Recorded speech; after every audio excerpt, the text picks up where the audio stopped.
Hello everyone. So today in this video we'll discuss about small cap shares.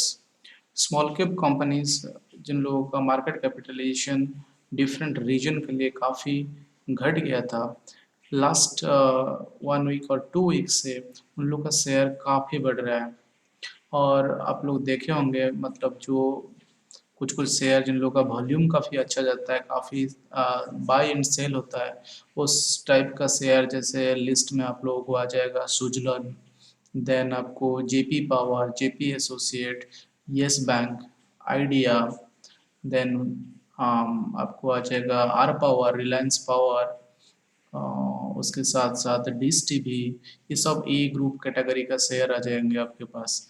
और उसके साथ साथ 3i infotech software जो company है, मतलब ये सारे कंपनी अभी 1 महीने के अंदर काफी लगभग बहुत सारे शेयर डबल हो गया। एफ कंज्यूमर शेयर जो आपको पता होगा किसर बियानी का बिग बाजार से है उसके अंदर।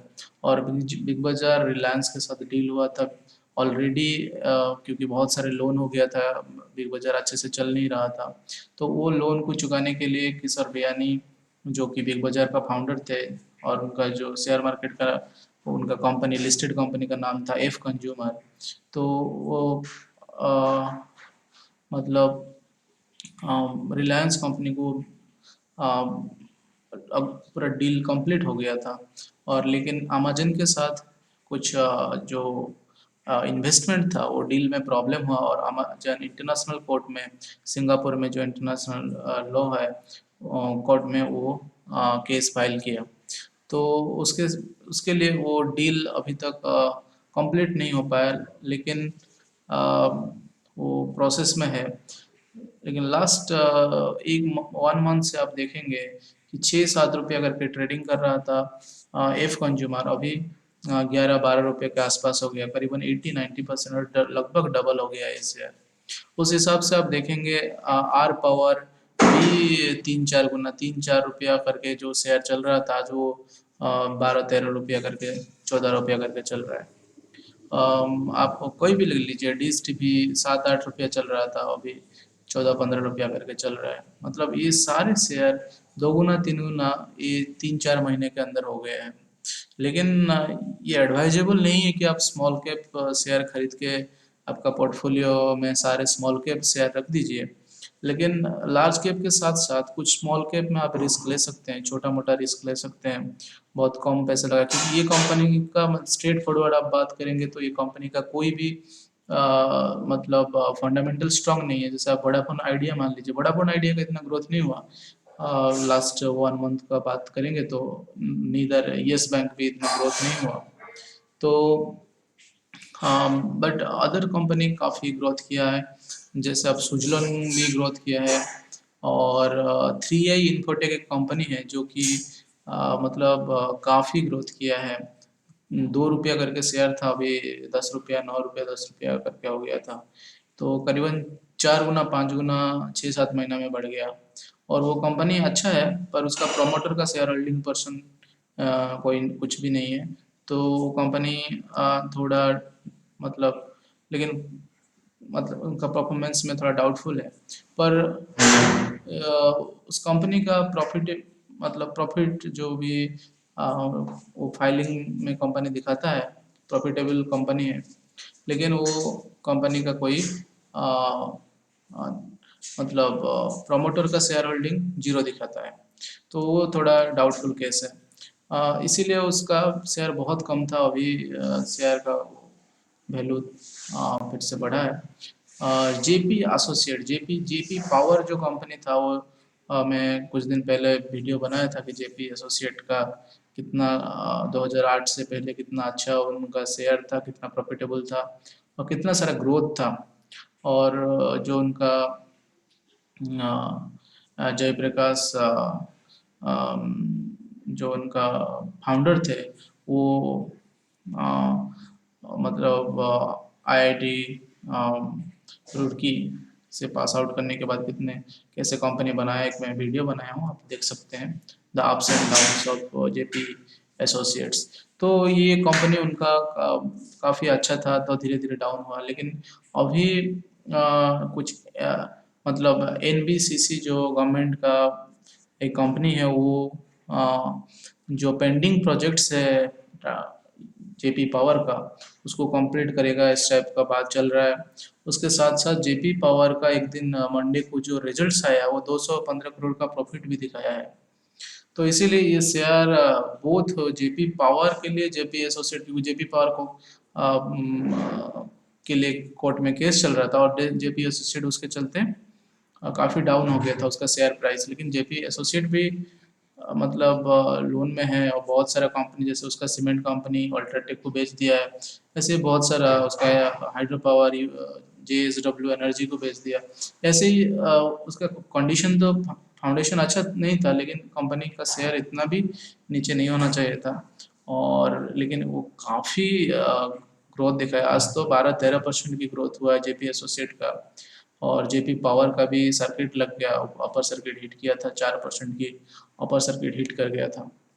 तो अ, आप लोग आपका जो पोर्टफोलियो है, पोर्टफोलियो का some parts of the portfolio you can keep in you can invest in small caps, and you can means have some good growth in that some companies. But in small cap also you just have some research, कुछ research कीजिए, और research करके कौन सा company उस small cap के अंदर से भी कौन सा कंपनी थोड़ा स्ट्रांग है, या वापस बैक करने का चांसेस है, या क्या क्या टॉक चल रहा है, कौन एक्वायर करने का चांसेस है, इस टाइप का प्रेडिक्शन लगा के कुछ इन्वेस्ट कर सकते हैं। जो कि क्या होता है ना, स्मॉल कैप ज़्यादा फास्ट रिटर्न दे देता है लार्ज कैप से। लार्ज कैप सपोज मान लीजिए आप टीसीएस 2000 के आसपास था, 2500 के आसपास, 2200-2300 रुपया पैंडेमिक के पहले भी था, और अभी वो बढ़ के 3000-3100 हुआ है। मीन्स आपको मान लीजिए 20%, 30% ग्रोथ हुआ है, ठीक है। तो वो 30% ग्रोथ हुआ है एक 1.5 साल में। तो वो तो 5 गुना नहीं बढ़ेगा इतना जल्दी, क्योंकि वो लोग बहुत लार्ज, मतलब दे आर मार्केट के विच ह्यूज, 12 लाख करोड़, 13 लाख करोड़ का उन लोगों का मार्केट कैप है। That can be doubled, means it's required huge amount of money. That's why it's difficult for a large cap company to double faster. तो स्मॉल कैप में ज़्यादा prediction भी होता है ज़्यादा, मतलब क्या, ट्रेडिंग ज़्यादा होता है, इसीलिए आप उससे कुछ रिस्क ले सकते हैं। पर you shouldn't invest most of your money in your, और you shouldn't have the major parts of your portfolio in small caps, because ये हाई रिस्क। मैंने बहुत बार एग्जांपल दिया, यूनाइटेड बैंक में मेरा 100 शेयर, मतलब more than some thousand some shares था। तो वो बेकार का, मतलब अभी वो पेंडिंग होके पड़ा हुआ है। ऐसे ही लक्ष्मी विलास बैंक में कुछ शेयर था, वो भी पड़ा हुआ है। मतलब वो जो बेच दे रहे हैं दूसरा कंपनी को, आपको पता ही नहीं चलेगा। आप न्यूज़ में थोड़ा अपडेट नहीं रहेंगे तो आपको पता नहीं चलेगा कि कब वो लोग बेच के निकल जा रहे हैं, या कब किसके साथ क्या मर्जिंग हो जा रहा है, क्या डीलिंग हो रहा है, कौन किसको मतलब उसका शेयर ट्रांसफ़र हो जाए। तो ये सब बात आपको डिटेल पता नहीं चलेगा तुरंत, और आप अपडेट नहीं रहोगे तो आप देखोगे कुछ दिन बाद आपका डीमैट में शेयर पड़ा हुआ है, ना आप सेल कर पा रहे हो ना बेच पा रहे हो, और आप न्यूज़ देखोगे, देखोगे कंपनी ऑलरेडी मार्जिन हो गया दूसरा कंपनी से, ठीक है। तो ऐसे ही प्रॉब्लम होता है, इसके लिए आप थोड़ा अपडेट रहिए, और कंपनी के बारे में थोड़ा डिटेल्स देख के, कौन सा कंपनी बाउंस बैक करने का चांसेस रहता है, उस कंपनी में कुछ कुछ परसेंट आपका, suppose out of 100% of your portfolio you can have कुछ परसेंट, 1%, 2% रख सकते हैं, जो कि आपको ज़्यादा रिटर्न देने का। 5 कंपनी सपोज लगाए, 5 कंपनी से 1-2 कंपनी आपको बहुत ज़्यादा रिटर्न दे दिया, तो that will be beneficial for you in a fast, means you can have generate money faster, थोड़ा ज़्यादा फास्ट आप रिटर्न आपको मिल सकता है, 2 गुना 4 गुना ऐसा हो सकता है। तो ये था अभी का, और मार्केट तो अभी ऑल टाइम हाई पे पहुंच गया, लगभग 15,800 से ज़्यादा निफ्टी हो गया। ये मार्केट बहुत ज़्यादा ऊपर है। तो आरबीआई भी इस पे कॉन्शन कर रहा है कि इतना, क्योंकि इकोनॉमी इतना अच्छा नहीं है, और उसके हिसाब से जो मार्केट बढ़ गया, तो आरबीआई भी कंसर्न दिखा रहा है, may be it can go down suddenly. तो आप कोशिश होके थोड़ा-थोड़ा इन्वेस्ट कर सकते हैं और स्मॉल कैप में बोल दिया मीन्स स्मॉल कैप में आप इन्वेस्ट कर लोगे ऐसा बात नहीं है, अभी स्मॉल कैप काफ़ी ऊपर जा चुका है, तो आप देख के आपका हिसाब से थोड़ा एनालिसिस करके जो हो सकता है इन्वेस्ट कर सकते हैं। Thank you, see you in another video, take care, bye bye.